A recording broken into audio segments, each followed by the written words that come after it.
All right. Hey, good evening, everyone. We are live again. It's another Thursday night, 8 p.m. Time flies so fast. And I'm glad to see you all here tonight. I hope you have had your dinner. We'll be going on from 8 p.m. to 9 p.m. We'll be answering your questions and you know where to ask them. You see that scrolling banner down there with the link from .sean.c/Discord. That is where we get the questions and we flash them here in the live show and we answer them. Tonight, I do have a guest, but before I get there, I would like to share with you that we have new episodes in the podcast. And here they are, episode 249 to 15 to 51 for this week. That's three episodes published for you on Spotify. First is what makes a good leader. Then we have should you work with your spouse and why all leaders must invest in company culture. I personally learned so much in these podcast recordings. So we have two podcast recording episodes and one AMA. That's with my wife. If you are interested in those topics, it's just 13 to 18 minutes long. You may want to tune in. That's really good stuff for you. And hey, if you learned something new from the podcast, please do help us by sharing our episodes to a friend, to a family, to a colleague.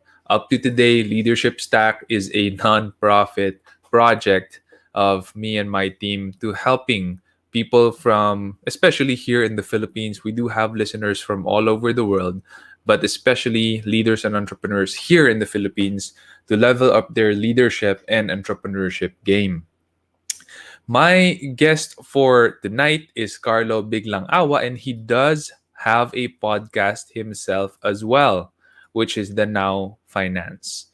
And you might want to follow his podcast as well if you want to learn more about personal finance management. He is a registered financial planner and also does real estate on the side. So his latest episodes are about HMO, financial planning hacks, and leadership with a higher purpose. There you go. He also talks about leadership, and we are fortunate to have him on as our guest tonight. Hey, Carlo, welcome to the show. Hey Shan, good evening. Thank you for having me here. And of course, we want to greet all our listeners from the Leadership Stack podcast. I'm also a big fan of Shansi and I'm always learning a lot from your show. And it's really value adding for us, especially this pandemic. Thank you so much for your contents, Shan. Yeah. It's a pleasure and privilege, and it's not just me; it's the leadership staff team who does the magic. No, so it's not a one man show. I have a lot of people who are doing a lot more work behind the scenes, and I'm fortunate to be working with them. So, Carlo, are you ready to answer some questions? Yeah, sure. I'm so excited to answer the questions of our listeners tonight. We have a question from YouTube. That's Pam. Mhm. How do I manage? How do I start managing my money better? I think this is gonna be well answered by you, no? So I'll let you go first. Yeah. Well, that's a very timely question, Sean, especially this pandemic. A lot of our kababayans are having a hard time in handling their finances. To start off, they need to know where they are right now because for me, financial planning is like a journey. We have a certain roadmap. And of course, once you identified where you are, first, if you are having a hard time in coping up with your expenses, maybe you need to increase your cash flow.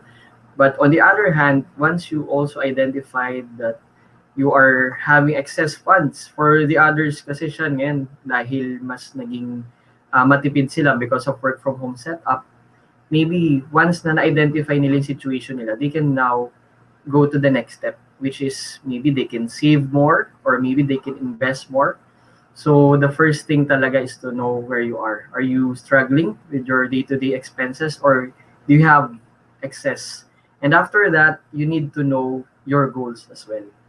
Once you identified your goals, it will be easier for you what to do next. For example, once you list down your short-term and long-term goals, you will be motivated to take small steps. We encourage our listeners, Shan, to really take small steps because sometimes masyadong overwhelming for others yung pagpaplano. No? But once you take it one step at a time, you save 1,000 pesos per cut off. Eventually, it will increase and you will achieve your goals. But first, you really need to know where you are right now. Are you struggling or do you have excess funds?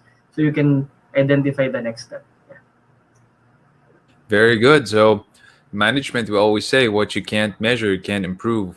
So, the first Right. step is answered very well by Carla there. You have to first know where you are, measure where you are. And after you see that, then we can start improving where you want to go. A Right. lot of people use expense tracker. So Mm. there are apps in the phone. You just have to put in every expense that you make, every money that goes out, put it in the expense tracker so you know how much you're spending per month and on what, like food, eating out, movies, entertainment. You're spending for, I don't know, hobbies. Like I have a lot of toys at the back, right? So I track those expenses, you track those expenses, then you're measuring, oh, okay, I spend so much money in gas, I spend so much money in eating out. Maybe I should budget, put a budget there, put a cap there, so I know not to, I know how not Right. to overspend. So one of the best ways to start, especially if you're frazzled right now, Right. medyo nababangag ka na, hindi mo na alam kung saan napunta yung salary mo, kakakuha mo lang kahapon, naubos ka agad, no? So, those are some of the things that you have to do. And the next question is very similar: how to budget monthly income and expenses. And that's gonna be the same answer for me. Yeah. How about you, Carlo? Yeah, actually, just to add with what we mentioned, maybe you just need to use a certain tool. What will be effective for you could be an app, just like what Sean mentioned, or maybe for some of us, we are using Excel, so you can also project.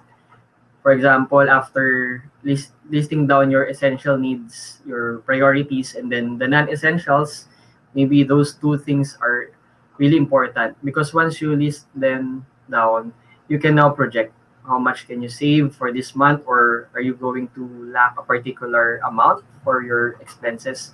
So yeah, just use a tool and list down your essential needs and non-essential expenses so you can also project for the whole year, Sean. Kasi ang maganda naman when we project for the whole year, we can have a bigger picture.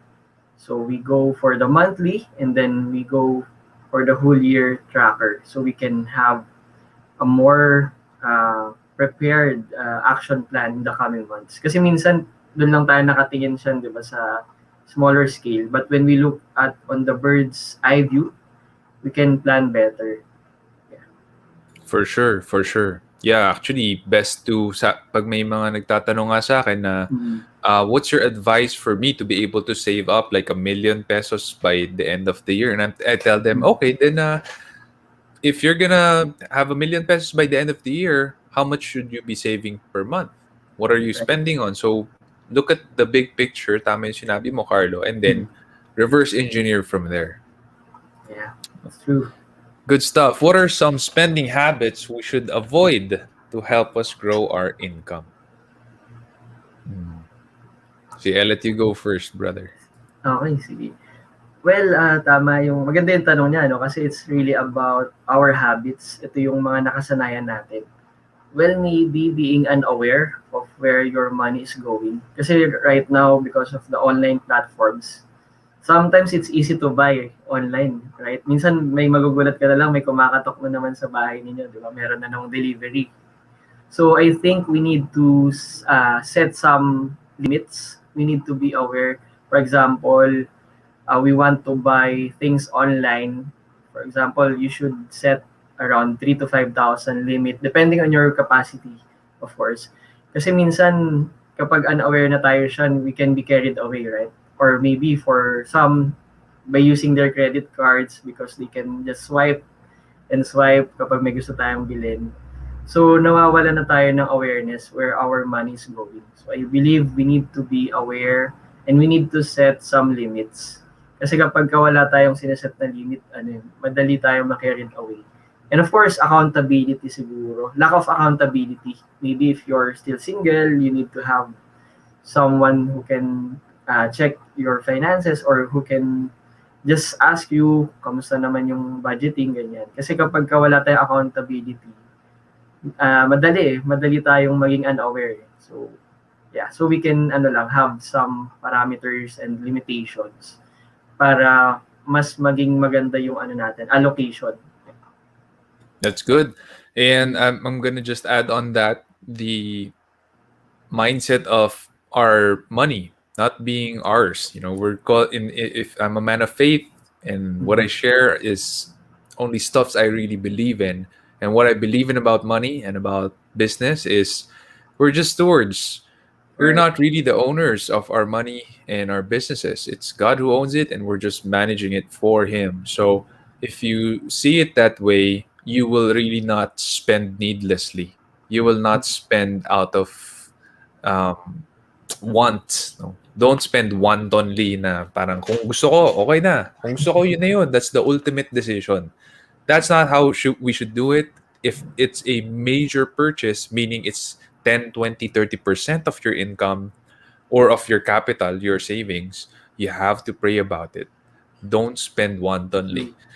But if it is, if you're buying chewing gum, just buy the chewing gum, right? So it depends on how big the purchase is gonna be, but always be disciplined in how you're spending, and always realize that it is a matter of faith. It is a Right. faith decision, especially if it's a big amount. Is it important to save for an emergency fund within your monthly budget? Short answer to that is yes. And the explanation is when tough times come, para hindi ka umutang at mainteresan, kailangan may emergency fund ka. True. Grabe yan, Chad. Okay. Sobrang important yan, especially nowadays. Yeah, there's a lot of uncertainties. Yeah, I heard that the emergency fund from 3 months naging 1 year na bigla, no? Yung Mm-mm. recommended amount because of the pandemic. Yeah. Okay. A good story Um, can be the ants, no, Shan? A good example, yeah, like the ants, they are saving during sunny days, saving their food so that when rainy days come in, they are prepared and they can still eat their food. So same thing with us. We need to save during sunny days or during good times. yeah, for sure. 100%. This one's about business. Mhm. Erica asks, as a business owner, how do you know when pay cuts are needed?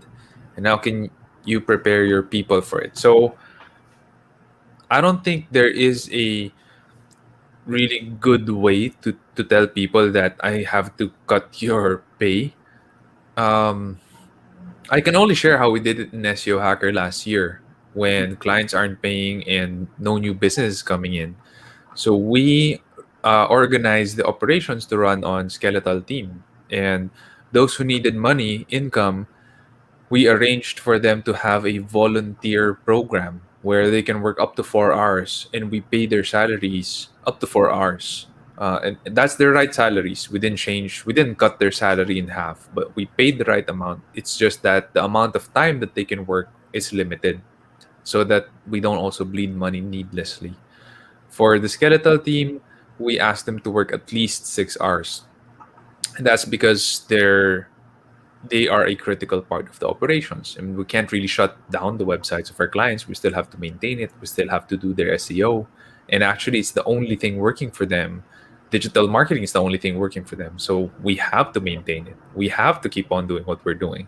So we didn't really strictly cut their pay. We never did that. We didn't tell them that your salary is going to be like this na lang, no? But Right. we made operational changes that helped us to save money while ensuring that our people still have good revenue coming in so that they can live and provide for their families. That's how we did it. I don't think there's ever a good way to prepare people for pay cuts, because that's really a painful thing.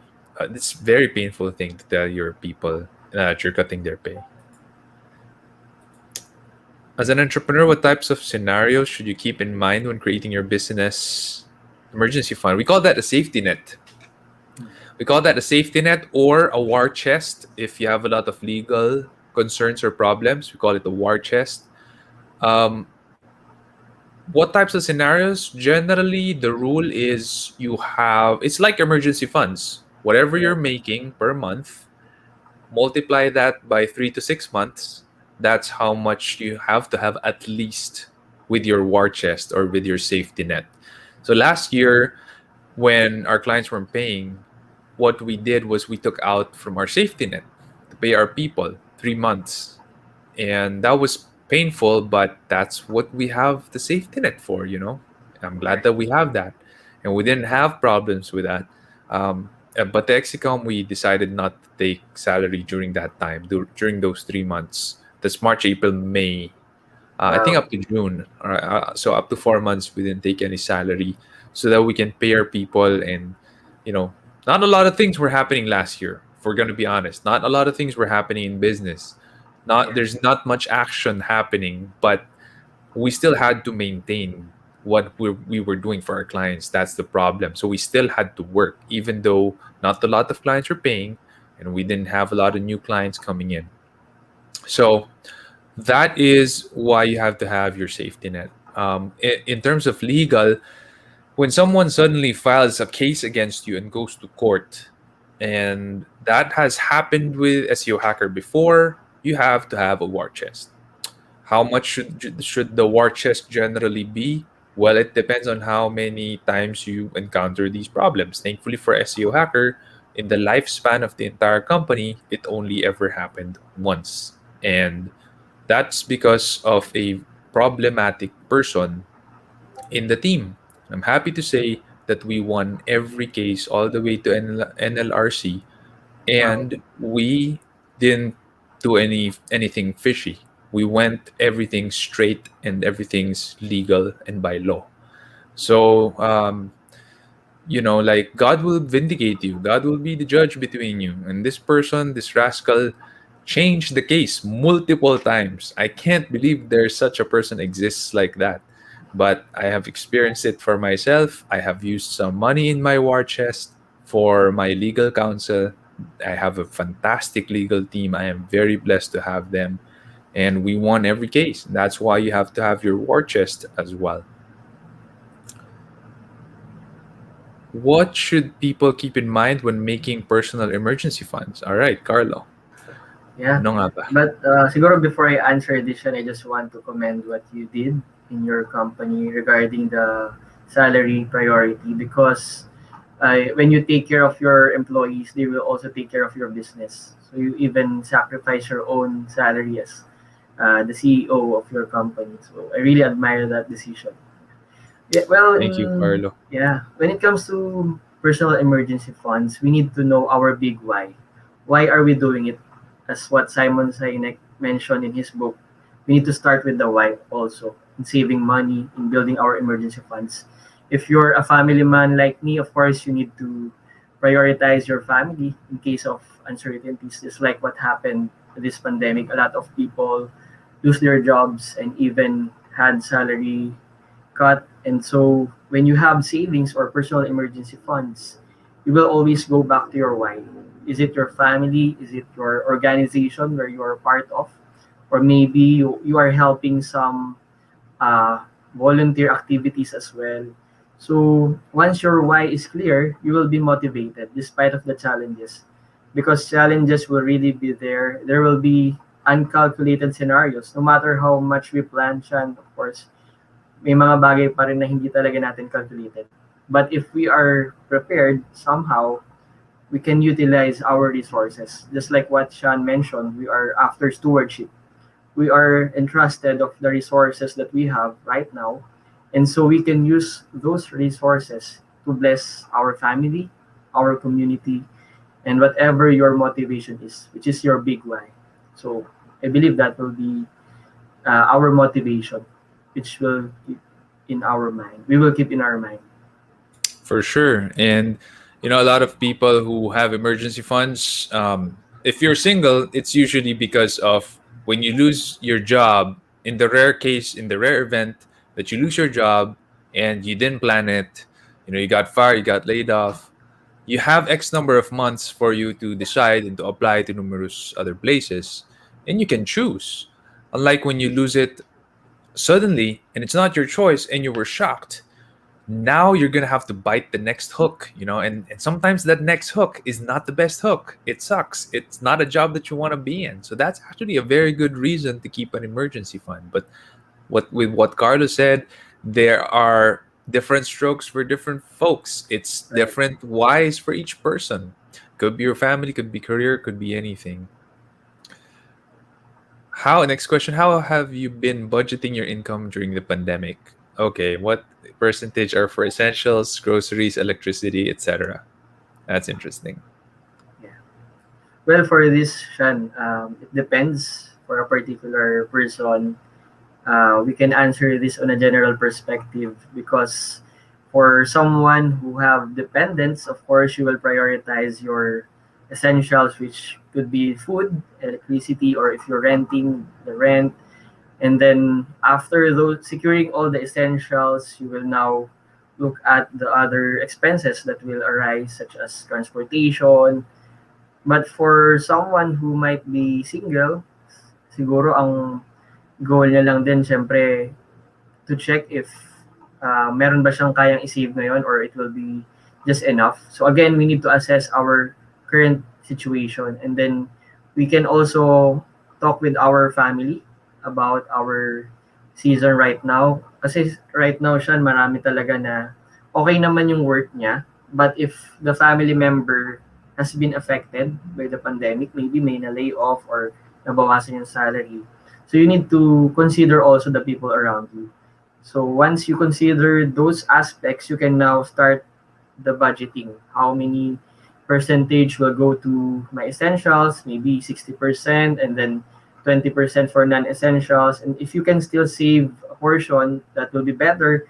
But for the majority who are really affected and they cannot save money, maybe they can also look for opportunities around them because like Sean, as an entrepreneur, you can always have this entrepreneurial mindset. You need to look for problems that you can solve. So, yeah, maybe those are the things that you can consider depending on your situation. Very good. I might not be the best person to answer this one because it's my wife doing the budgeting. So she would know best. I'm just the one who's reimbursing everything. So that's how I do it. So I'm the kind of guy who I would rather look at how much money I can make than how Right. much I could save. Don't get me wrong, I actually save Mhm. like 80% of my income. But I really would not want to be so nitty gritty about, maybe we could save on this and that and this and that. I'd rather look at, where are the opportunities I can come in, where I can generate more revenue or I could come in as a business. How can people who are new to personal finance manage their income better? Okay.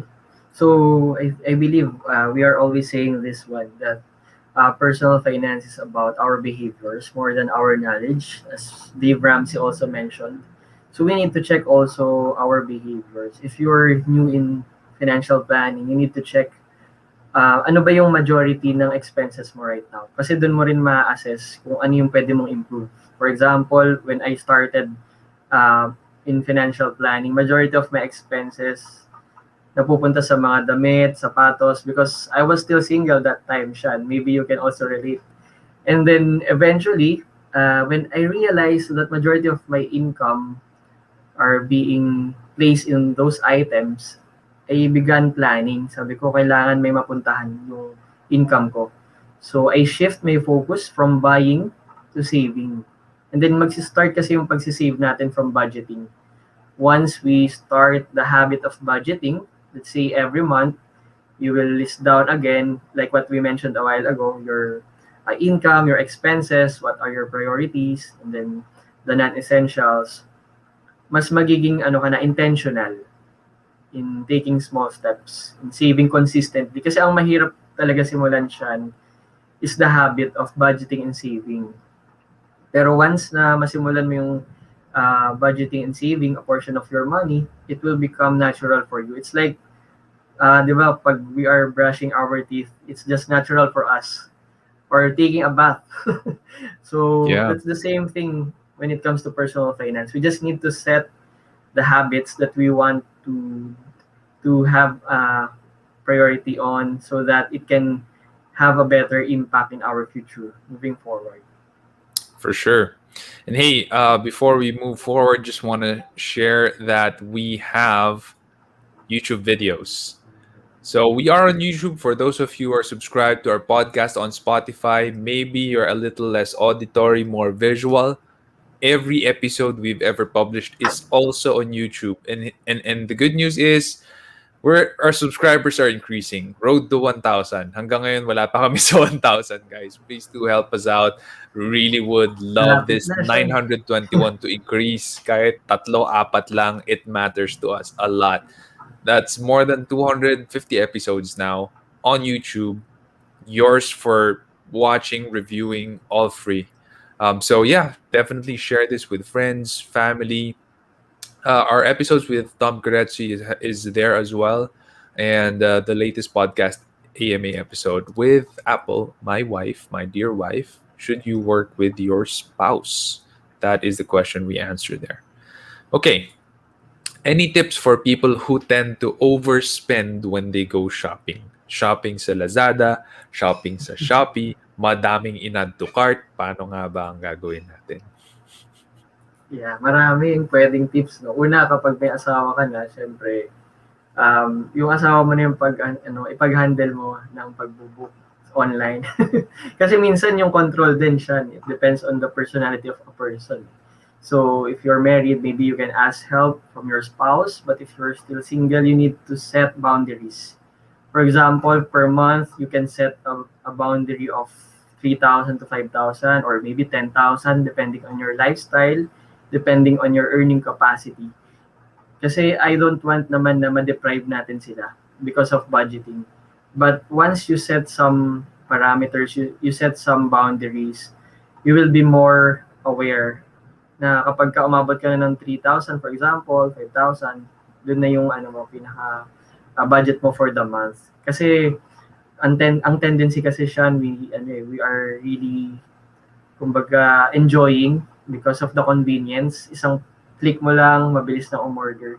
So ask for help also. If you have a family member who can kumbaga remind you from time to time, who can check on you. So that will be a big help. Being accountable to someone talaga. Yeah. Look for your friends who can check on you. Yeah, good stuff. I think for ito practical tips lang, no? Pag nagsha-shopping kayo sa e-commerce site, don't do it after 8 p.m. because Yeah. your hormones change at night and you tend to buy more stuff towards the midnight. So, yeah, just don't buy, don't check out your cart during those times. That's O some kaya window practical. shopping na lang siya. Pwede rin, screen shopping. No, Yeah. hindi na window shopping Oo ngayon. nga, screen shopping na lang online. Okay. If someone is interested in trying out multiple investments, which one would you recommend? Okay. What we always say to our clients as a financial planner is to always invest in an instrument that you understand. Do not invest in something that you do not understand because there's a lot of platforms at this point in time. There's a lot of new platforms na dumarating din and maraming na-hype. Yun yung iniiwasan natin. Kasi kapag hindi mo naintindihan yung certain platform, you might lose money. So you need to understand a particular investment first. I suggest start with a simple one muna, no? Yung of course before investing you need to have emergency fund, you need to have protection first from life risk. So we are teaching it on a step by step approach kasi ang nangyayari siyan if we dive in to investments right away without savings or protection, we might really lose our money because there are risks involved in investing. But once you understand a particular platform, for example, you understand mutual funds, stock market, or even cryptocurrency, you have some parameters, you have some strategies when to cut loss or realize gain, maybe you can do it one step at a time. For example, you focus first on mutual funds, and once you increase the amount of your investment in that platform, maybe you can go for the next one. Kasi yung gusto natin siya magkaroon ng volume for a particular investment. Kasi for example, you started with 5,000 in a mutual fund, and then gusto mo na ulit mag-try ng another platform pero wala pang volume yung investment mo dun sa first one. So, hindi mo masyadong maramdaman yung possible income. We need to set the consistency first, and then we need to study it first. I wrote an article about investing like a basketball legend. Diba, if you're playing basketball, for example, nasa barangay league ka pa lang, so you need to practice pa eh, diba? You need to learn a lot more skills, dribbling, passing, shooting, teamwork. And then, once you're done with the barangay level, syempre, you will go to the city level and then maybe the national level. So, in investing, you should focus first in one platform. And then eventually, you can diversify because diversification is very important to manage the risk. Kasi ang goal natin is to maximize profit and minimize the risk. So sometimes, ang nangyayari ngayon siya, a lot of people are being hyped. For example, may lumabas na bagong platform, uy, invest tayo dyan kasi biglang yaman tayo dyan. But that's not true in investing. We need to know that there are risks involved. And I know a lot of people who already lose their money because first, hindi nila naintindihan yung platform. So understand first the platform, then once you have a certain volume, maybe you can go for the next platform. Yeah. Yep, completely agree. Completely agree. One of the easiest ways to start for me lang is the stock Mm-hmm. market. Right. Easiest because you can do it yourself. There's so many resources out there. I personally learned from Marvin Guillermo. I attended his Stock Smarts seminar when he was doing it live. I'm a big fan of his work, his Yeah. books, and I cannot recommend him enough. Like, if you Yeah. want to learn about stocks, he is the go to guy. And the technical and fundamental analysis that I know now is because of him. And right now, stocks are doing better than Right. earlier this year. So you might, if you're starting out, now is a really good time. But also invest first in here, in what you know, how much you know about the platform, right? If you're Right. gonna trade stocks, study fundamental and technical analysis first. Don't just buy stocks because someone told you to buy stuff. Right. Crypto is very high risk. Mm-hmm. Real estate naman is very high capital. So, Yeah. kanya-kanya yan, no? Mm-hmm. Kanya-kanyang investment. I personally don't invest in condos. I would rather invest in land, in lots talaga. So, but the first real estate investment I did was my house. This house I'm living in, which is actually 2017 lang ko lang nagawa, no? And that's like I've been doing business and saving up for like 7 years already. That should tell you how much capital you need to buy a house and lot, right? So, and I've been able to also procure other lots after this one, and it takes a lot of capital to be able to buy land now. It's a lot of Right. capital, and hopefully it pays off. By the rate that land is going naman, it would pay off. So may alam mo kong lot. I personally checked it out. Like in 4 years, 300% increase yung presyo niya. So the one who bought it gained 300% already, and we're talking in the millions, right? Um, Agriculture is also something that's very interesting. A lot of people are exiting there. Like the older farmers, their kids don't want to run that business anymore, don't want to run the farms anymore. So there are legacy family businesses in agriculture right now where you can buy the land or rent the land. That's also an option. And just get everything and learn it. You have to be there on the ground. Yun nga lang. You have to be there. You have to learn it. You have to know your people. You have to have a good relationship with your farmers. It's also a business. It's also a Right. business. When you invest in agriculture, it's also a business. Unless you know someone and they're willing, or they're doing the work. Like my investment in agriculture is in sugar. So I know someone, and they're doing it for like 5 generations already. They're experts. And I was fortunate enough to be invited to invest there. For I don't know why, but I was fortunate enough to be invited to invest there, and I'm very happy with our investment there. So there's so many investments that you can get into. There's the easy ones where you just need, a couple of thousand pesos to get in, and then there's the super expensive ones where Takes you years to be able to get in Yeah. there. You have to, but at the end of the day, you have to know your stuff. You have to know what is a good buy so that you can sell high in the Right. fastest amount of time with the lowest risk. That's the best way to do it. What would you recommend that people invest in? I think this question, same answer. Yeah. Invest in what you know. Invest in what you know. If you check out my stock portfolio, a lot of it is telco and tech stocks because that's what I know. Right. Yeah. So, Globe, PLDT, Jollibee. I have Jollibee because Same. Jollibee's Yeah. everywhere. And then Same here. in my US stocks, I have a lot of tech stuff, right? Tech that we personally use in SEO Hacker. I invest in them. So yeah, SEM Rush is about to take off in the technical analysis. So I'm not telling you guys to buy, right? But I'm invested there. I use that software. We've been partnered up with that software. They went public this year. I'm very happy about that. For those of you who are looking at investing in the US tech market, SEMR yung code nila, SEMrush. So yeah, how do I know what type of investor I am? I think there's like tests that you could take, Yeah. right? Based on your risk profile. Can you tell us a bit more about that, Carlo? Yeah. Yeah. Aside from the risk profile questionnaire that you can take, maybe you can also consult a professional on how you can assess your risk profile, and also you need to consider also your goals or the purpose of your investment.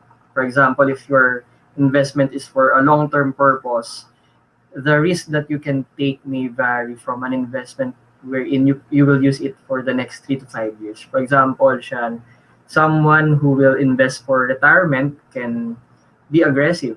Kasi it's like, I love this analogy. For example, you're driving in the expressway.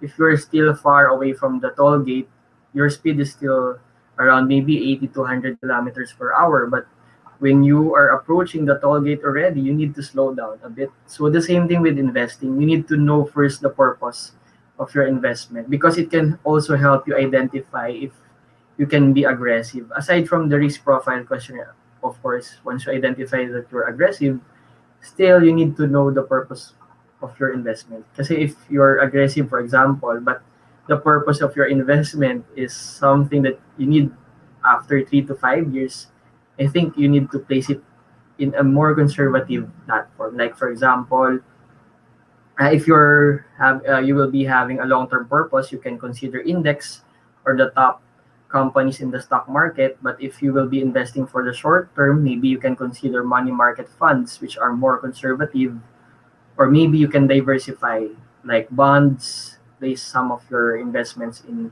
bonds for government or private equity securities. And of course, you might consider also the digital banking for short-term purposes. Kasi if you have seen the interest rates of some digital banks, they are higher than the usual savings account. So first identify the goal or purpose of your investment, and then of course try to seek a professional's advice, and after that you can identify your risk appetite if you're conservative, moderately aggressive, or aggressive. Yeah, good stuff. I guess I'm going to be answering in an unconventional manner, Yeah, which you may sure. never have heard this advice before. But for me, try out a little bit of everything, and Yeah. then you'll know how you really are as an investor. If you Yes. try out crypto and you can't sleep well at night, then Mhm. you should be playing it a little bit more conservatively.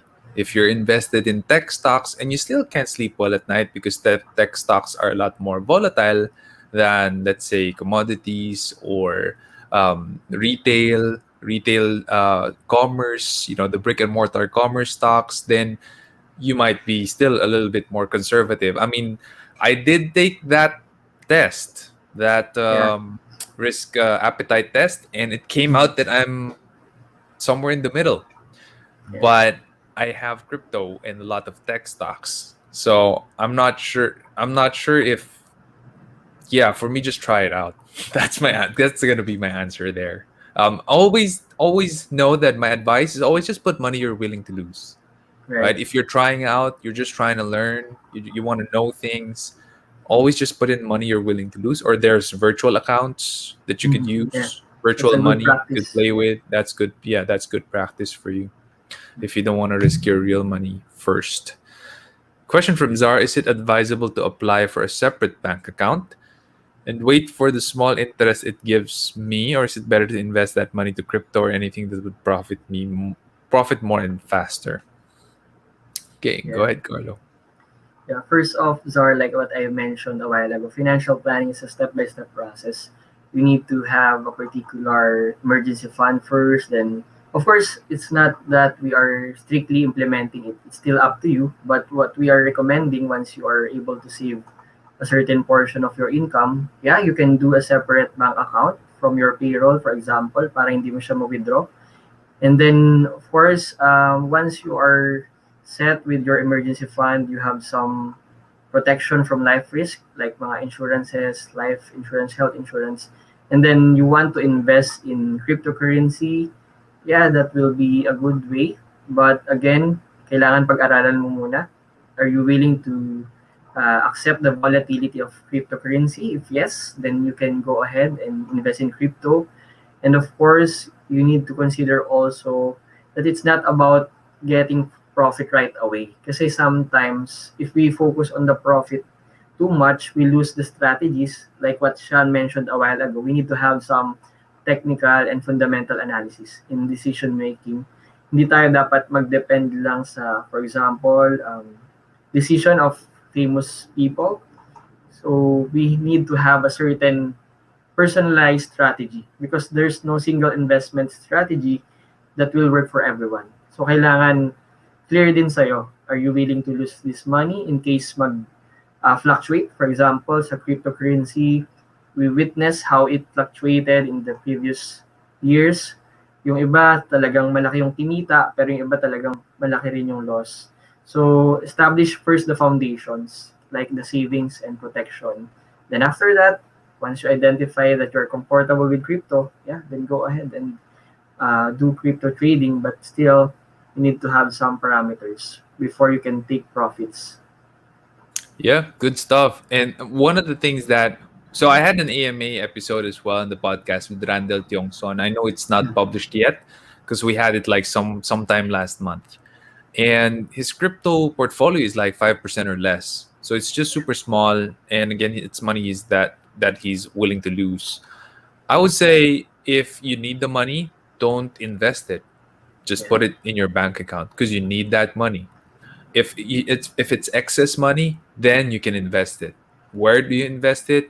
Invest it in a place that you know you know a lot about. Like if yeah, you know a lot about stocks, then you put it in stocks. You know a lot about real estate, put in real estate. Know a lot about agriculture, put it there. Know a lot about business, put it there. So it depends on what you know. Invest in what you know. That's how I'd answer this one. yeah. Melvin says hi. Hey Melvin, Hi, how's it Ninong going? Melvin. Been a while. Hope you guys Shout are out doing to well. our Ninong. Ayan, ninong pala si Melvin. Yeah. Good friend. Good friend from Victory. Chai says hi. Yeah, shout out to my wife, my Ayan. office mate here at home. Sinastock ka ng wife mo dito. Yeah. Hello. Alright. From Kenneth Mendoza, how do you keep a remote team engaged? My HR team does a fantastic job. It's not me. Like I'm not really that great with employee engagement, thinking of stuffs that we could do to engage people in the team. I'm not the best person to answer this actually, but my HR team does a brilliant job of creating programs like game nights, webinars that or Bible studies that will just help the team to bond and talk with each other. We also have our Discord channel where we can just hop in one channel or the other and talk with people, make a ruckus. I think it's just me making a ruckus most of the time. So yeah, and then we chat them, we ask them how they are. I do a lot of one-on-ones recently because a lot of I've been able to delegate a lot of my work to other people. So I'm happy about that. My wife's about to give birth sometime soon, so I have to do it, and I'm happy about the results because then I have a lot more time doing one-on-ones with other people now. So that's how we do it for now. We haven't seen each other since pre-pandemic, but I am very happy about our relationship with each other. It's not like we've lost touch. We chat every day. We have Zoom meetings every almost every day. Yeah, almost every day. But every week we have team meetings. So and we see everyone in the town hall meeting every Monday. So yeah, that's that. Those are little things, but very important because we can't really just talk and see each other and ask each other how we're doing in the water cooler in the office now. Yeah. How can I encourage my team members to speak up? They're comfortable talking to me, but it becomes a challenge when we ask them to speak their mind in an app or platform. I guess you have to first create a culture of safety, an environment of safety where people can speak up.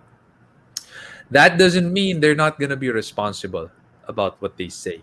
They have to be responsible about what they say.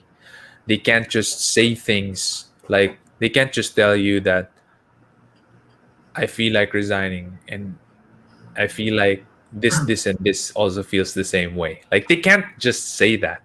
They have to they have to qualify it really well. So those are things that they have to take responsibility for.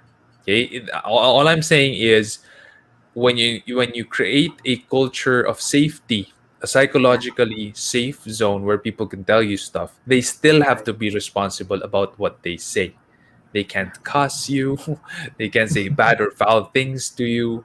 They have to respect you. They cannot behave in a way that is going to be a form of misconduct. So that said, Yeah. make sure that as a leader you listen to your people. And when I say listen, not you don't just listen with your ears, you listen with your hands also. You act on what it is that they're saying, if it makes sense, if it makes business sense, if it makes team sense, if it makes cultural sense to your team. So I'm not telling you to be a subservient CEO or a subservient leader na lahat na lang sasabihin nila susundin mo. Naging CEO ka pa, maging empleyado ka na lang, di ba, pag ganon. Yeah. You have to make sure that you are making the critical decisions that is best for the entire team, not just for one or two people who are telling you their opinions in that circle of safety zone. So it is a tough dance that you have to do as a leader. But people will speak up if they know that you listen, you have a sound mind, you have wisdom, the wisdom of God, and you actually act on the things that make a lot of sense for everyone. No, I think in SEO Hacker, that's the kind of culture we have. People just speak up. They tell us what they think. In fact, they rate the management. They rate me and the other Wow. leaders. Can you believe that? Every month we get that twice. And makakita lang kami ng score na 7 or 8, kinakabahan na kami. Ganun kami as leaders, no? And we really act on what we can. Yeah. Amazing. Yeah. It's next question: is there an informal way of getting ENP? I'm not sure what informal way means. I'm not sure what that means. So I'm sorry, I can't really answer this question. I'm not sure about ENPS. I know what NPS is, but ENPS, I'm not that sure of what that is. So if you could qualify that to the person who asked the question, would be well appreciated. From Clester, how do you handle your employee that is older than you? I actually think that you should not, like, strictly speaking, the word handle is pretty strict, pretty tight, pretty gripping. I don't like the word handle. I would say lead. How do you Yeah. lead the employee or the team member who's older than you? And I'd say lead by example. I mean, age doesn't matter. When you're my age, I'm 30, I'm 32, turning 33 this September 6th. And when you're my age, doesn't matter if you have a personnel who's like 40 or 50. It's like you're all the same. When I was 20, it was tough for me to hire someone 30 or 40, right? Because I had a lot of immaturities and I wasn't a really great leader way back when. Now I would say that I learned so much more, and we have people now who are older than me. Thankfully, I'm not the oldest guy in the team anymore. I'm not the oldest person in the team anymore. This year we just got people who are older. I'm not gonna say their name or age, but they are older than me, and it's the same as how you lead every other team member. Lead from the front. Show them you work hard. I show people that I work really hard. In fact, I like working the hardest. I don't like anyone in my team outworking me. And when you show them that you're the CEO and you're toughed up and you work that hard, I think people are just inspired to work alongside you and encourage them. Everything that you do as a leader, that's what you do. That's what you do. Even for people who are older than you. From Jabez, how to create a good company culture. When you say culture is all about how we do things. In short, it's all about process. So our mission and vision statement and our core values are memorized and recited by people in the team. So I wrote everything. I wrote our vision statement, our mission statement, our six core values. I wrote what it means. It's 1 to 2 sentences short. And then I wrote a quote to back it up from someone else. So people in our team have to memorize that and they recite it every town hall meeting, and that ingrains the culture in our minds that okay, this is who we are, this is what we should be doing. And then we have our processes. We make sure that we follow most, if not all, of our processes. There are those rare occasions where we have to go around and break a process just for one um, unique case. There are those times, but often we do the process. That recitation every week, that's part of the process. That's part of our culture. How we hire, that's part of our culture. How we fire, how we promote, that's part of our culture. How we give a memo or a notice to explain to a person who did something wrong in the team, that's part of our culture. How we fire people when they gossip in our team, that's part of our culture. So culture is all about how you do things. And it's not about the writings on the wall. You put your mission vision statement on the wall, you put your core values on the wall, wala silang ginagawa doon, nasa wall lang sila, you don't recite them, you don't hire by them, you don't promote by them, you don't fire by them. That's not going to form a good company culture for you. Your company culture is going to be formed for sure, but not by the ideals you make. It's going to be formed randomly by random people, and it's going to be a monster culture. Because when a lot of heads think about forming something, it's a Frankenstein. Right? That's what happens, and that's why we see so many toxic cultures out there. It's the result of your mission statement and core values just being writings on the wall. Is it wrong to be a materialistic person? Lara asks. Oh, All right, Carlo, yeah. what do you think? well, well, it's not for us to judge a person if he or she is materialistic, but we can use the material things around us for a particular purpose. For example, you want to buy a particular gadget because you will use it for your work or business. You want to bless your family a new house, or maybe you want to buy a condominium. Again, it's based on your goals, your purpose. Why do you want to buy a particular item or product?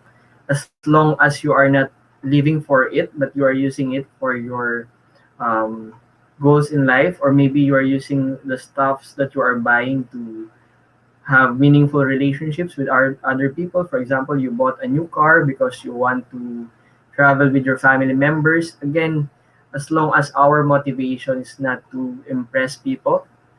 I love this quote. Buying things we cannot afford because we want to impress the people we don't like. So if that's the case, maybe that's not good, right? Because the motivation is not really for your benefits. So you are just buying things to impress people. So again, we need to go back to the purpose of why we are buying things. Just like again what we mentioned about stewardship, if we will utilize the resources that we have right now for a better purpose, for the common good of our community, I think we can use it in our advantage, right, Shan? Because you are doing it for other people, not just for your own.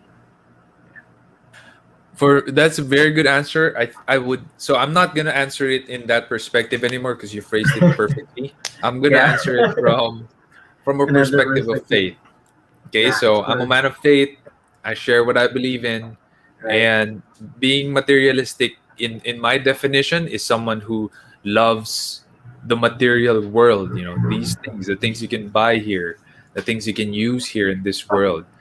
And in the Bible, it says, do not love the world or the things of the world. And the world is actually one of the enemies that Jesus points out in the Bible. And that's because Right. this is not our home. Someday we're going to pass away and we're going to get home to heaven, hopefully to heaven. If you're someone who believes in Jesus, that He is God, He died for you, He saved you, and you follow His word, that's salvation right there. You're able to get to heaven. That's our true home.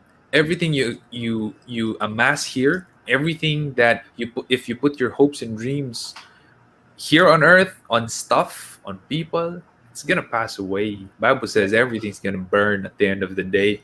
Yeah. And guess what? Elon Musk, who's an atheist, also says the same thing. So Yeah. materialism is not gonna end well for anyone Right. who has material things at heart. So that's something for me that is, yeah, I'd say it's wrong. I'd say it's wrong at the very core. I'd say it's better to love eternal things, Yeah. such as the spirit, your spirit, my spirit, other people's spirits. Care about other people. Care about your own spirit. Read God's word. Meditate on God's word. That is more important for me. The material things are there for us to bless others, to point people to God, and to also provide for our own needs, and that's it. That's as far as material stuff goes for me. Causes for a person to be materialistic, I'd say two things. Number one is greed, number two is lust. That's it. Yeah. When you lust for things, you want to get it, you want to buy it, you want to own it. And when you have a lot of lust for things, that's greed. So I think those are two causes. The root cause would be the heart. The book of Jeremiah chapter 17 says, the heart is deceitful above all things and desperately sick. Who can understand it? I can't understand it. Like sometimes I want to buy stuff. I don't even know why I want to buy stuff. Even if it's not to impress other people. It's just sometimes you want to buy something useless. I don't understand why I'm like that sometimes. Thankfully, 99.9% of the time, I refrain from buying that thing. Yeah. But yeah, um, so that's my take on that. Yeah. How can one get over materialism? Have an eternal perspective. If you know that everything's gonna burn at the end of the day, then you're not gonna invest in this world, in the stuffs in this world. You're gonna give. You're gonna give like 10%. I give to God of everything I make, and then I also give to other people, like pastors, missionaries, to help further God's kingdom. And yeah, I make it a habit to give every month. And I know a lot of people who also have that much faith that they give their tithes and then they give and support pastors and missionaries as well. And God has blessed those people immensely. And I want to be as blessed as them also. So, and the Bible says, give. No, literally, the Bible says this: give and it will come back to you. Good measure, pressed down, shaken together, running over, overflowing. Yeah. So, it's that's God's word, that's God's promise. If you believe that, then it's gonna be true for you. I know it's true for me, and question is it gonna be true for you, right? From Agree. Jerome, what do you do if you feel uninspired or demotivated to carry on? I'd list down 20 things I'm thankful for, and I would thank God for them out loud. That always gets me going. How about you, Carlo? Yeah, that's true. I agree with what you mentioned, Sean, because I love this principle. It's about thanks living. It's about being grateful and counting all the blessings that you have right now. And of course, going back with your why in your life, why you are doing things that you are doing because you want to help your family, you want to bless the community. So I always go out with my own desire. And whenever I look at the people around me, I became motivated. Though sometimes it's okay not to be okay because there will be down moments, but as long as you have people around you and your families around you, you can be motivated again. And so, like what Shan mentioned, you need to always count your blessings. Yeah. Yeah, motion before emotion, right? Action before inspiration. Make sure you act first. So list down those 20 things. I'm sure you could think of 20 things. Right now, I'm thankful that I'm alive, I'm breathing, I'm not sick, my family's not sick, I have a roof over my head. So there's so many things to be thankful for. When you remember those things, you feel a lot better. You feel a lot more motivated to do stuff. That for me always works. And I hope that works for you as well.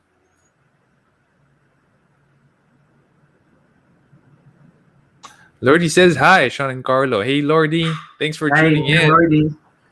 Thank you for tuning in.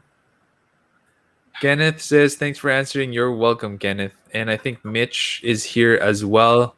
Watch their interview in Carlos' channel. All right. Thanks, Mitch, for that. Yeah. Hey, you're Thanks, Joanne. following stuff around, huh?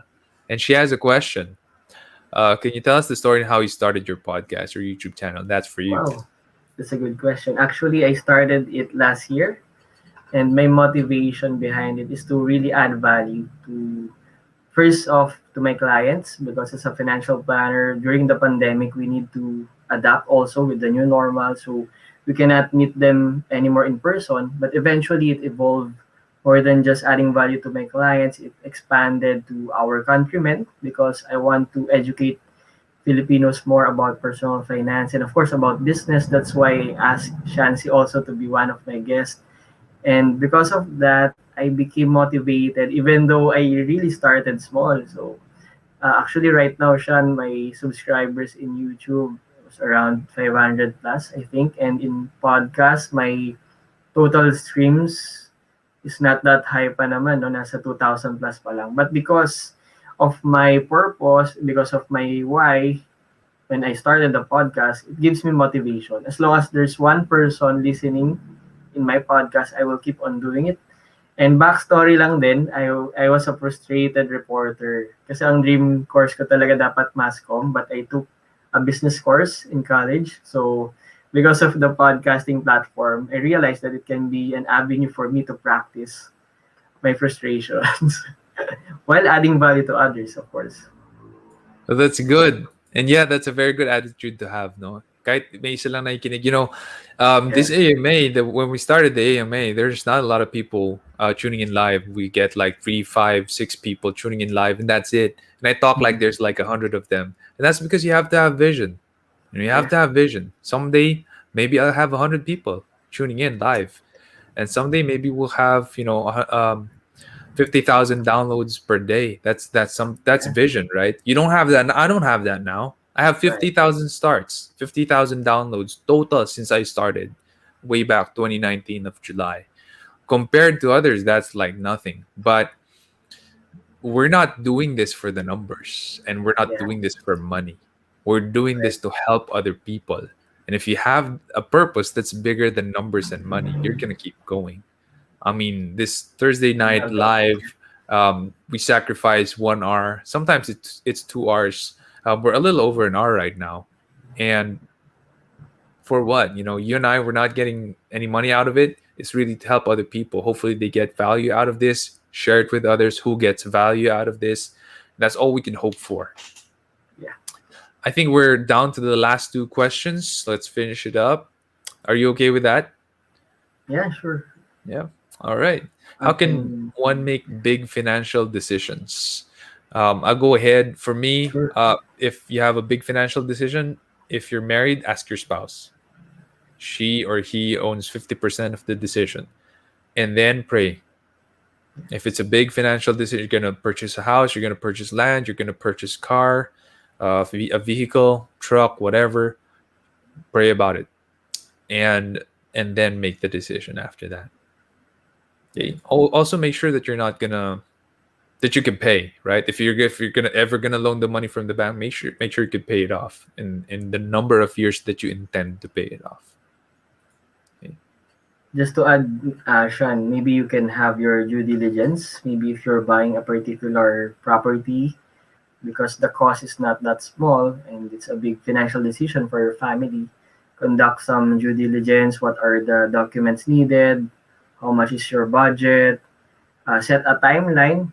Kasi kapag mga big decisions, we cannot decide for it overnight. So maybe you can set 3 months, 6 months, or even a year before deciding. Of course, you need to consult your spouse. And if you're not yet married, maybe you can consult your parents or someone you're accountable with. So, kailangan talaga pag-isipan muna siya and nag-research din muna bago tayo mag-decide. That's right, 100%. And the last question is, how can one learn to be wise with their income? Oh, that's a good question.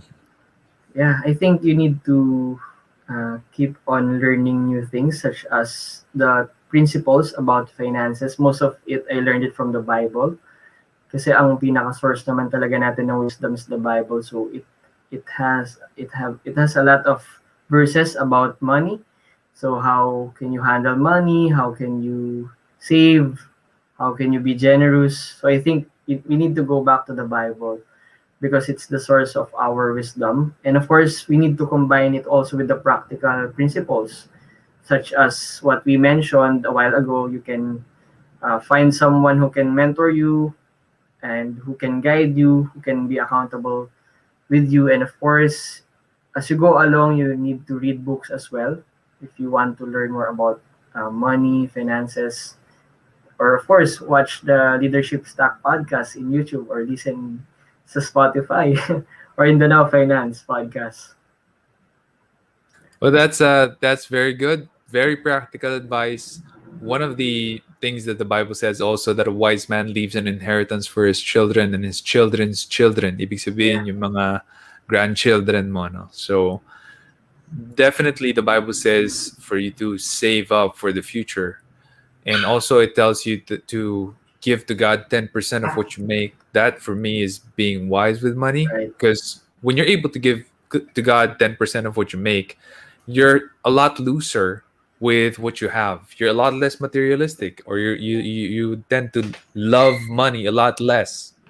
That's what giving does. It opens up your heart and takes off the grip of money from your spirit, which is a very good thing. And I realize that's one of the biggest reasons why God asks us to give back 10%, even though honestly God doesn't need our money.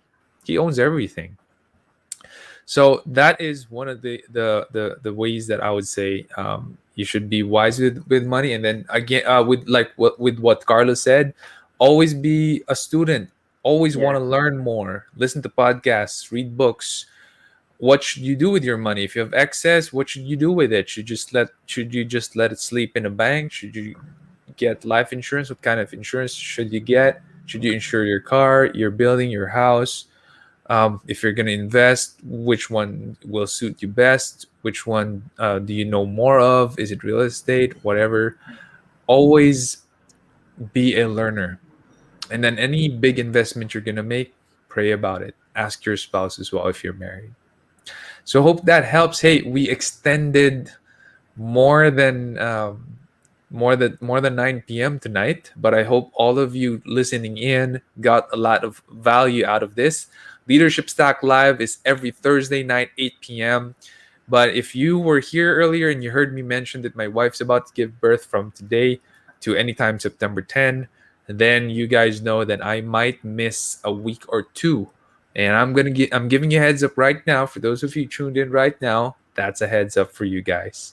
Um, so this is an episode I really enjoyed. Hey, Carlo, thank you for being our guest tonight. I hope you enjoyed this episode yeah. as well. Thank you so And much, I Sam. hope Yeah. to see all of you next week. Take See care, you very everyone. soon. Yeah. Congratulations, Shan, for your new baby.